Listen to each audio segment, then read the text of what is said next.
This is the Truth Network. Hidden treasures of the Song of Songs, which is Solomon's.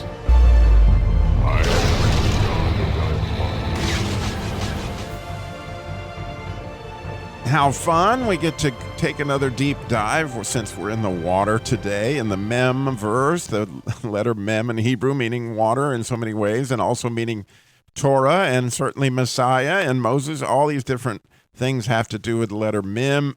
And so as we take this dive into the second part of the 13th verse, as we talked about last week, yesterday in our episode, we talked about his smile because his cheeks are as towers of perfumers, right? When you see that smile, wow, there's so much grace that's going on there. It's unbelievable. And the idea of we rest when we're on dry ground. And when Jesus is smiling at us, there's no doubt that brings a rest unlike any other because of, essentially his amazing grace. Well, today we get the second part, which his lips like lilies dropping sweet-smelling myrrh. And so here we have these lips. And, of course, if you look at the next utterance, which would be, that let there be grass with seed, with its own seed, and the whole idea of, when God created essentially these herbs, which obviously the lily would be one of those. But the cool thing is, really, really cool, is how much seed is used throughout the Bible to indicate things. And the idea of lips actually comes from the idea of the bank of a river. And so there we can see the mem at work, right? Because his lips are certainly flowing the water of life in so many different ways that has to do with his word and certainly seeds. And so that's very cool. That word that is translated dropping as sweet-smelling myrrh, that dropping word is actually the word to preach or to plant. Similar word. I know you're not shocked to know that when preachers preach, they're planting seeds. And so how much is that connected in so many different ways with what Jesus' lips do? But we shouldn't forget the idea of lilies here because his lips like lilies dropping seeds. Well, lilies has to do with praise. And of course, you can tell throughout this whole book that what Jesus is doing for his bride is he's praising her. He's praising every attribute of her. He's praising her love. He's praising her heart. He's praising her eyes or her hair, you name it. He's all about dropping these seeds of praise. Why? Because we all desperately need here validation from the Savior, things that make us, because we're being constantly attacked by the enemy who's tearing us down. And so we desperately, desperately need these words of praise. And boy, I really took another deep dive into the word myrrh because the last, thing it says here is these dropping seeds are like sweet smelling myrrh. And so, we know that myrrh is used as a spice, and we know that myrrh starts with a mem, which is important for this verse in so many different ways because it is the Messiah. And we know that it's one of the spices that was used, obviously, in Jesus' burial, and it was one of those that the wise men brought, and is very much connected to the spices that were used in the tabernacle. But I felt like there was more, as there always is. And so, the idea of myrrh, or from a Hebrew standpoint, is you got this water that's dripping. It's the beginning of a flow of water is a drip, right? And so as I began to think about these drips, and certainly from a myrrh, when they're harvesting the myrrh, it's a tree that's dripping, right? And to an extent, it's tears.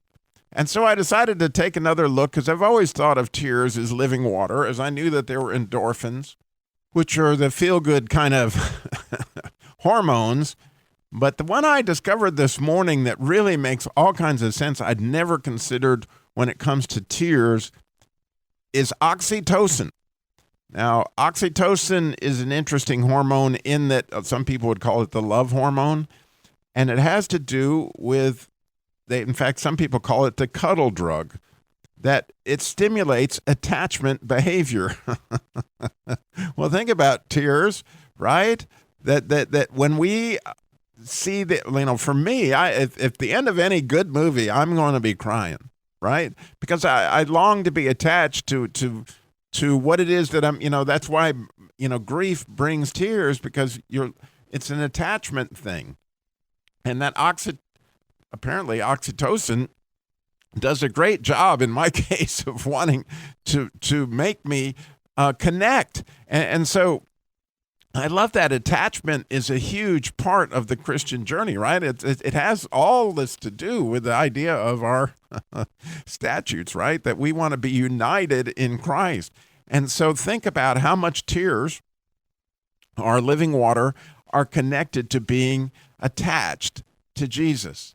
And here we have this idea of these drips of myrrh, which is this, sort of bitter sweet that comes at the end of a really good story. Yeah, there was a lot of tragic things that happened in that story, but at the end, it all came together, and it's got such a beautiful ending. And I think that is the smell of myrrh coming off of those stories. In fact, I'll never think about crying again in the same way after I thought about how, the idea of that is that Jesus wants to cuddle. Okay, he just does. And so how amazing is that when you think about that the end of the story in so many different ways is this myrrh that comes from these seeds that he's been talking about, these lilies that are praising, right? That come from the seeds of faith, lead us to believe that the end of the story is going to be, unbelievable. And so, if you think about how does this all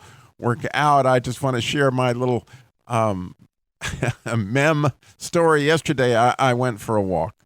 And as I went for that walk, actually right after I'd done my podcast yesterday, I went for a walk. And as I took off down the little path of the beautiful gardens that I walk in Bethabara, that go by a little stream, I was praying, God, show me something really cool. I just want to see something really cool.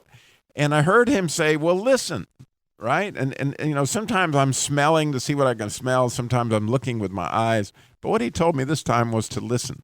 And so I'm listening all through this, and I'm seeing a lot of cool things. And I actually went to my flowers, and I smelled those, and they were just wonderful. And I heard and saw some amazing birds. And saw them chirping, and I saw some tracks of animals and all sorts of things that I saw that were cool, that made me enjoy the path. But I didn't see the thing that I knew he was going to have for me. It was just, because I was listening intensely. What was I going to hear? What was this that I was going to hear? Well, right as at the end of the story, right as I'm about to finish my walk, I've been gone about an hour. I got to get back to the station. And as I turn to go up the hill, I hear the stream, right? And the water is just, that bubbling sound as there's little waterfalls right there by the bridge where I was headed. And I realized, wow, those are those little waterfalls. And I thought about, as I listened, all the many times that I had trout fished in rivers all over New Mexico and Colorado. And I just I've always loved to throw a fly right above the little waterfall and watch the fly come down the waterfall. And often where that water mixes at the bottom of a waterfall will be a trout. And you can actually, in a lot of clear water, see a beautiful brown trout just go for the fly. And it's a wonderful experience. And so as I was considering that and praising God, how awesome is that? I hear what you're talking about. That is cool. I could hear his heart of what was going on with that water. So as I start to cross the little bridge that's right there, I look down, and there in the middle of the brook, I still can't believe this is true, but it is, was the most beautiful pink flower I think I've ever seen in my life. It was by itself. There was no tree or bush or anything that was flowered around it. It was a big, huge flower. It was sitting right on a rock in the middle of the river. Like, who knows how in the world it got there other than God? I mean, there was this flower, and the stem of the flower was down in the water, so it was just blossomed beautifully, right? And so I have this picture of this app. I don't know if you've ever used one where you take a picture of a plant and see what it was. So I'm like, what kind of flower is that? It's absolutely gorgeous. So I take my picture of this app. Oh, this is so cool. It's unbelievable. And it takes the picture, and then it shows these little lines like it's analyzing what this thing is. And when it comes back, you know what it was? the Rose of Sharon. Like, really? Like, as soon as it said Rose of Sharon, those of us who love the Song of Solomon would know what the Rose of Sharon, like, oh my goodness, my heart just leapt because of the praise that Jesus was giving me, because the Rose of Sharon speaks of this true faith, of this beauty of faith that is right, because there's a Zadok in the word rose, and Sharon has to do with faith. And so this righteous faith, like, man, Jesus has given me this unbelievable praise right there in the river. And, you can't help but see, the streams that come down from Lebanon. There's so much in the Song of Solomon. It has to do with rivers, has to do with water, has to do with the letter Mem. And now we have the Rose of Sharon right there.